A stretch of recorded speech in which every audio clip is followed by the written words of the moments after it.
Alors, moi, je pense que la position algérienne, elle est assez cohérente. Elle est cohérente par rapport à la nature même du système algérien. Il y a plusieurs raisons qui ont fait que l'Algérie s'est tenue à distance de ce qui s'est passé en Libye. Alors d'abord, je note tout de même que toutes les accusations du CNT sur les mercenaires, sur la présence d'Algériens, sur des armes algériennes, toutes ces accusations jusqu'à présent, et on n'a pas encore eu le moindre commencement de preuve. C'est-à-dire qu'on a eu des accusations qui ont été formulées, mais sans plus. Donc c'est ce que je relève, ne serait-ce que sur le plan journalistique. Euh, je pense que l'autre point qui est important, c'est que le gouvernement algérien n'a qu'une confiance visiblement limitée dans le CNT. Ne faut pas oublier que tous ces gens-là se connaissent. C'est-à-dire que le CNT, ce n'est pas des gens qui sont venus d'ailleurs. La plupart, il y a beaucoup de gens à l'intérieur du CNT qui étaient à la table de Kadhafi au mois de janvier dernier. Hein, on a beaucoup de gens.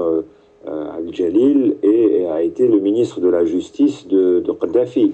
Donc ce ne sont pas des opposants de longue date qui ont pris les armes, entre autres. Ce sont quand même d'anciens caciques du régime. Et d'ailleurs, au passage, je trouve assez étonnant qu'on en fasse aujourd'hui des figures de vertu et que personne ne songe à les questionner sur ce qu'a été leur rôle pendant la dictature de Kadhafi. Mais ça, passons. Donc, confiance limitée en ces gens-là parce que les relations entre l'Algérie et la Libye n'ont jamais été bonnes, qu'il y a beaucoup de passifs et que quelqu'un avec qui on ne s'entendait pas lorsqu'il était aux côtés de Kadhafi, ça ne veut pas dire qu'on va s'entendre avec lui lorsqu'il va se retrouver dans l'opposition. Hein. Les inimitiés demeurent, et la méfiance aussi. Cela d'autant plus qu'il est évident, on le voit aujourd'hui, que parmi l'une des composantes du CNT est quand même liée à la mouvance djihadiste libyenne et que cela, c'est un élément d'inquiétude pour les autorités algériennes. L'autre point, à mon avis, qui est fondamental, c'est que il faut jamais négliger le caractère nationaliste du régime algérien qui s'inquiète dès lors que des avions ou des troupes occidentales sont à ses frontières et que finalement cette vision nationaliste des choses fait que aujourd'hui beaucoup de responsables algériens considèrent le CNT comme étant finalement un auxiliaire de l'OTAN. Et sur le plan intérieur, l'Algérie ne pouvait pas aider à la chute de Kadhafi parce que si l'Algérie aide à la chute de Kadhafi, si le pouvoir algérien aide à la chute de Kadhafi, il crée les germes de sa propre déstabilisation en interne. C'est-à-dire que euh, Ben Ali tombé, Moubarak tombé, Kadhafi tombé, il est évident que ça peut donner, ça va donner, ça continue, ça donne déjà des idées aux Algériens qui, eux, réclament le changement. Donc, c'est une manière aussi de se ménager en intérieur. Alors, ce qui est intéressant, c'est de voir que finalement, cette bisbille avec le CNT, elle a resserré les rangs côté algérien. C'est-à-dire que dès le moment où le CNT a commencé finalement à accuser l'Algérie à plusieurs reprises et puis à espèce de gonfler les biceps, il y a eu une réaction assez nationaliste en Algérie, y compris parmi les gens qui ne sont pas forcément des soutiens du pouvoir. Donc finalement, c'est une situation qui permet au gouvernement, au pouvoir algérien de souder, de retrouver de la cohésion en interne. Et puis, il y a manifestement une lecture politique et stratégique des choses. C'est que visiblement, le régime algérien semble persuadé que la situation libyenne va se compliquer, qu'elle va même se détériorer, et que critiques qu'on peut entendre à droite et à gauche concernant l'Algérie vont disparaître dans quelques mois quand la Libye sera dans une position d'instabilité extrême et que justement on aura besoin d'un pôle stable dans la Méditerranée occidentale. Voilà un peu quelle est mon analyse à ce stade actuel.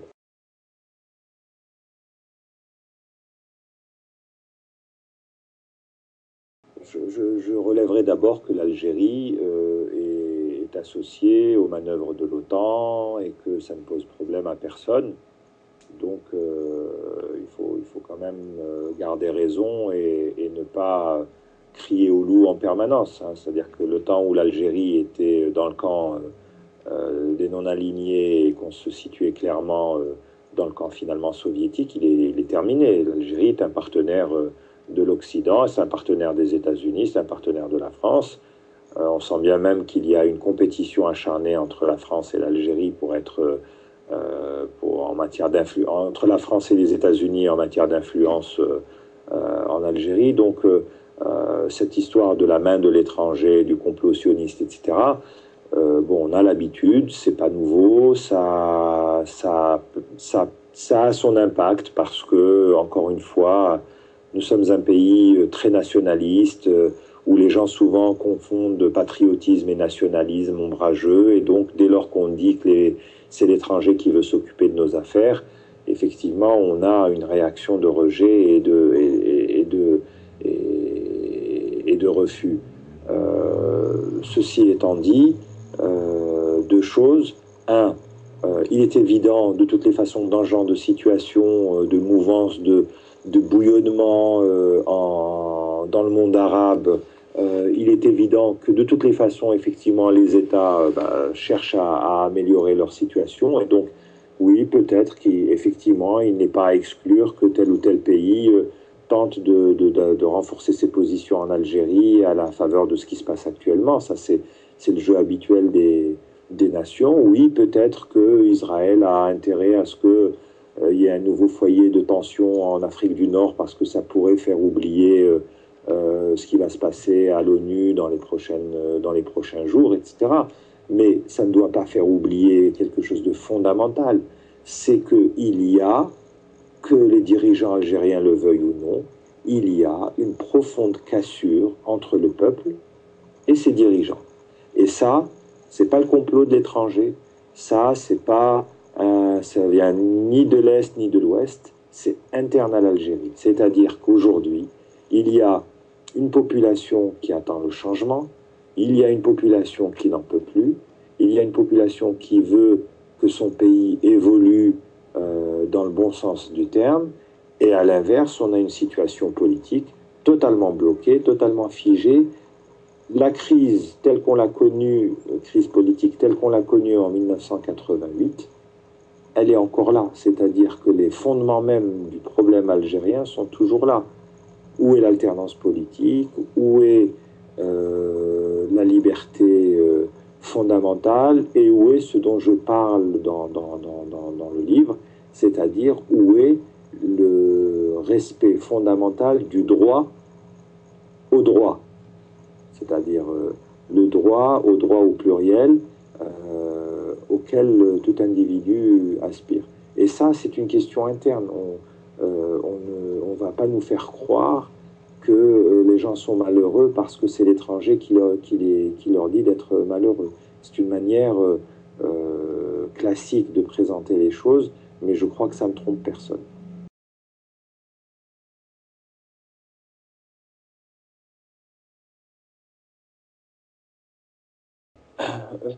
Je pense qu'il y a plusieurs raisons. La première raison, je pense que on a affaire à une société qui est tout de même profondément traumatisée par ce qui s'est passé dans les années 90 et que la question que se pose le peuple, parce que c'est toujours le peuple auquel il faut revenir, la population, c'est on connaît le prix d'une transition ratée.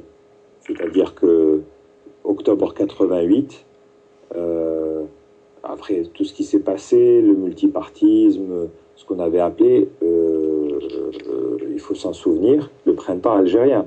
Quand on regarde les coupures de presse de l'époque, c'est ce qu'on écrivait, y compris dans la presse occidentale. C'est-à-dire que entre 89 et la fin 91 à peu près, même jusqu'au milieu de l'année 92, l'Algérie s'était vue comme une expérience démocratique à nulle part égale dans le reste du monde arabe, notamment avec l'émergence de la presse, la libéralisation plus ou moins contrôlée de la télévision publique, les lois économiques qui avaient été votées à l'époque, etc.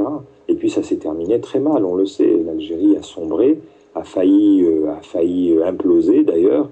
Et ça, je pense que le réflexe, c'est de se dire, on ne va pas se réengager dans une aventure sans être sûr que ça ne va pas redéboucher sur des violences aussi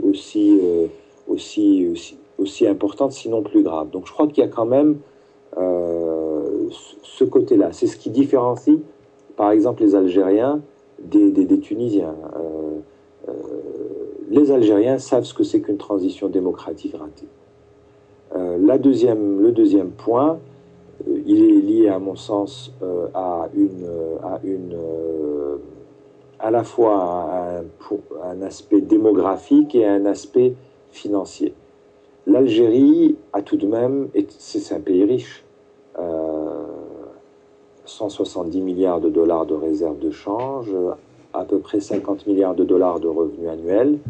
Ça permet de faire de la redistribution, ça permet de mettre de l'huile dans les rouages, et c'est ce qu'on appelle des amortisseurs sociaux plus ou moins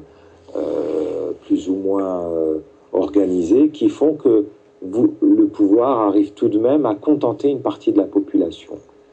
Et la question, elle est simple, c'est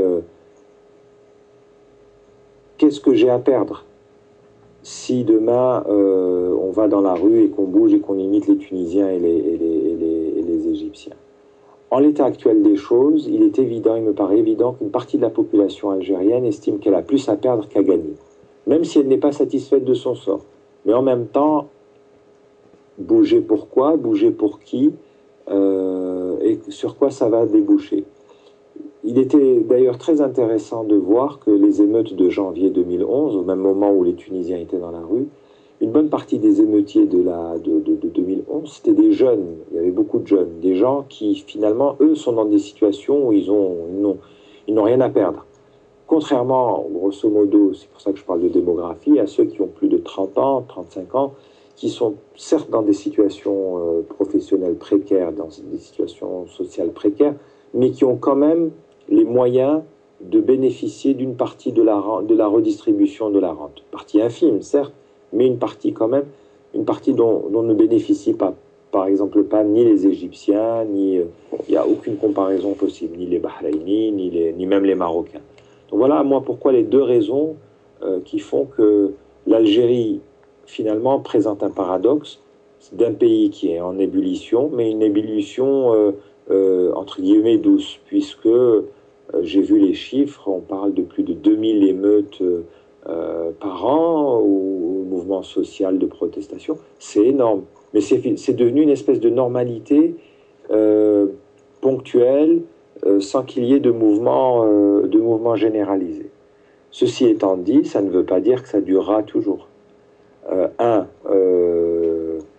170 milliards de dollars, ça peut fondre comme neige au soleil. 2, même si on est dans une conjoncture mondiale où le pétrole est à des prix élevés, ça ne veut pas dire que ça peut durer longtemps. Il peut y avoir des retournements de conjoncture. Si demain la planète rentre dans une récession globale, les prix du pétrole vont baisser parce que la demande va baisser. Et on sait très bien que souvent en Algérie, il y a eu concordance de temps entre la chute des prix du pétrole et des mouvements de protestation populaire de grande ampleur. Donc, on est en train de gâcher du temps actuellement, un temps précieux qui au lieu de permettre aux Algériens de s'asseoir autour d'une table et d'organiser une transition avant qu'il ne soit trop tard, on est en train de tergiverser, le pouvoir est en train de tergiverser, et j'espère et je crains que cela ne soit négatif à court terme.